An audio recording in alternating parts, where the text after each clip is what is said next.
বানিয়ে নিলাম বাচ্চা বড় সবার পছন্দের আলুর চিপস।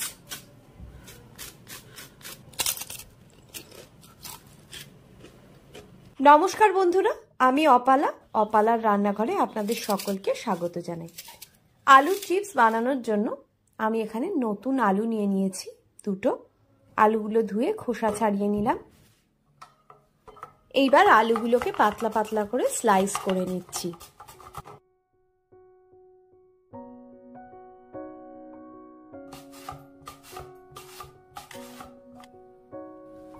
দুটো আলুকেই স্লাইস করে নেওয়া হয়ে গিয়েছে। এইবার আলুগুলোকে আমি ভালোভাবে জল দিয়ে ধুয়ে নেব।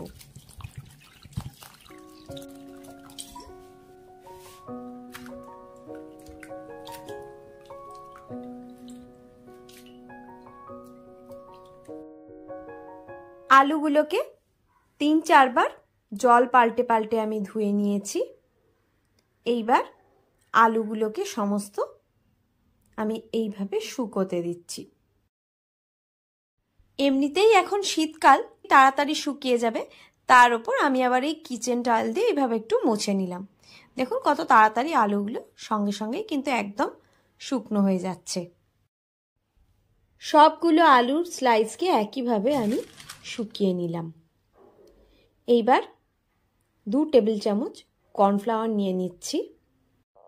কর্নফ্লাওয়ারটা যেন প্রত্যেকটা আলুর স্লাইসে ভালোভাবে কোট হয়ে যায় সেটা দেখে নিতে হবে। এইভাবে আমি একটুখানি মিশিয়ে নিলাম।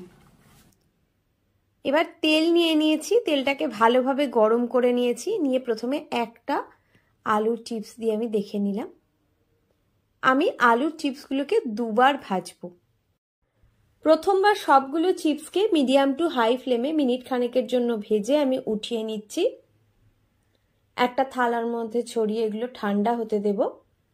তারপরে আলুর চিপসগুলো ঠান্ডা হয়ে যাওয়ার পর আবার আমি দ্বিতীয়বার আলুর চিপসগুলোকে ভাজবো।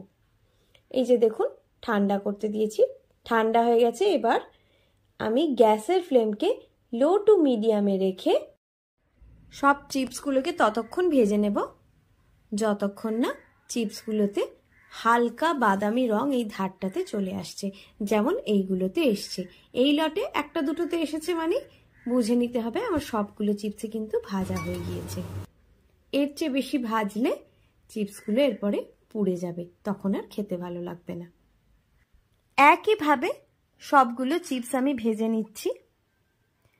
রেসিপিটা ভালো লাগলে ভিডিওটাতে একটা লাইক দিয়ে চ্যানেলটাকে সাবস্ক্রাইব করার অনুরোধ রইল। আওয়াজ শুনে নিশ্চয়ই বুঝতে পারছেন চিপসগুলো কতটা মচমচে হয়েছে। এবার এর মধ্যে দিয়ে দিলাম সামান্য একটু নুন, একটু লঙ্কার গুঁড়ো আর সামান্য একটু হিং। দিয়ে দিচ্ছি সামান্য একটু গোলমরিচ গুঁড়ো। এবার এই সব কিছুকে একসঙ্গে চিপসের সঙ্গে আমি মিশিয়ে নিচ্ছি। ব্যাস, বাড়িতে বানানো পটেটো চিপস আমার একদম রেডি। সবাই ভালো থাকবেন, সুস্থ থাকবেন। আজ এই পর্যন্তই। টাটা।